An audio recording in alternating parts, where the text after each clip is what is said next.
গণঅভ্যুত্থানের পর থেকেই এস আলম গ্রুপের বিরুদ্ধে ব্যাংক দখল করে অর্থ লুটপাটের বিস্তর অভিযোগ জমা হতে থাকে দুদকে। বিএফআইইউ থেকে পাওয়া সংস্থাটির এক নথি বলছে, 4 ব্যাংক থেকেই এস আলম গ্রুপ সহ সংশ্লিষ্ট প্রতিষ্ঠান 1,78,000 কোটি টাকা ঋণের নামে আত্মসাৎ করেছে।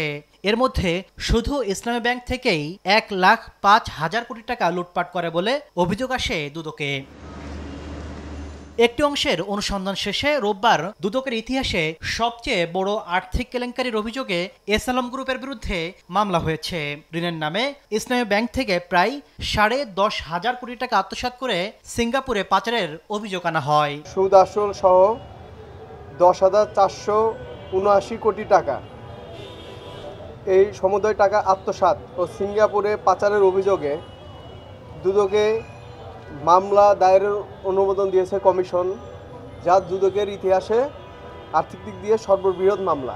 2017 সাল থেকে চেয়ারম্যান মোহাম্মদ সাইফুল আলম ব্যাংকের মূল পদগুলোতে আত্মীয় ও অনুগত কর্মকর্তাদের নিয়োগ দিয়ে ব্যাংকের বিনিয়োগ প্রশাসন, আইটি বিভাগ ও পরিচালনা পর্ষদে ব্যাপক প্রভাব বিস্তার করেন। দুদক বলছে 134টি ডিলের মাধ্যমে বিশাল অঙ্কের অর্থ তুলে এস আলমের স্বার্থ সংশ্লিষ্ট প্রতিষ্ঠানে জমা করা হয়।